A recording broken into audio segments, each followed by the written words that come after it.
So before we dive into variational autoencoders further, we're going to have an intermezzo where I would like to refresh your memories on a few statistical concepts. And the concepts are the joint probability distribution, so when you have more than one random variable, and the marginal probability distribution. And for that I've drawn a table here. So we have two random variables, x and y, and they both can take either the value of 0 or 1.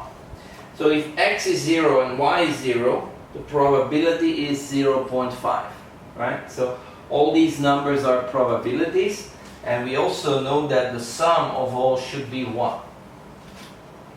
Alright? So this is definitely a discrete case. We're in a discrete case, and the for example, let me give you a probability. X is 1, y is 1. That's how you write it. This is the joint. X is 1, y is 1 is 0.3. All right, 0.3. The marginal means that we only focus on one variable. So the probability that x is 1, right? That's the marginal.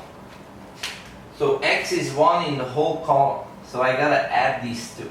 It's 0.4. Alright? Just to give you a bit of an example or a feel, in terms of formula, the joint will be the sum over x and y. Yeah? And that is your function. Your function xy, which is this function. Yeah.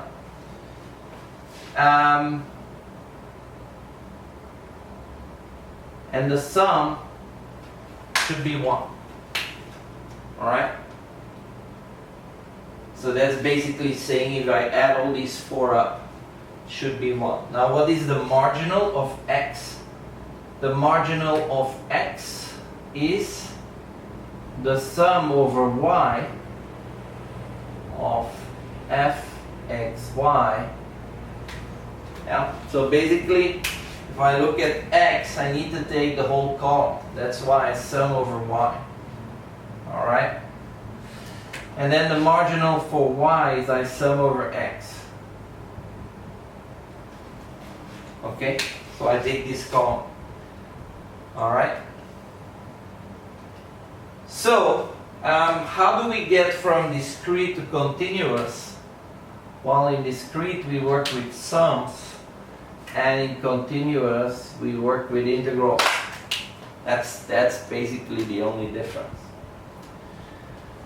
So in this case, for the joint, we have two integrals, and they both go from minus infinity to plus infinity, and we have again our function xy dx dy. So this is basically translating this, and this should also be equal to 1. Yeah. So the joint probability is what we wrote here. We give x and y a value. Now the marginal for x, yeah, so we only take one integral here from minus infinity to plus infinity, and that's basically f of xy, but we integrate over y. Yeah. So it's basically we gotta sum up the columns. Here you integrate over y, so it's dy, and here is the same thing.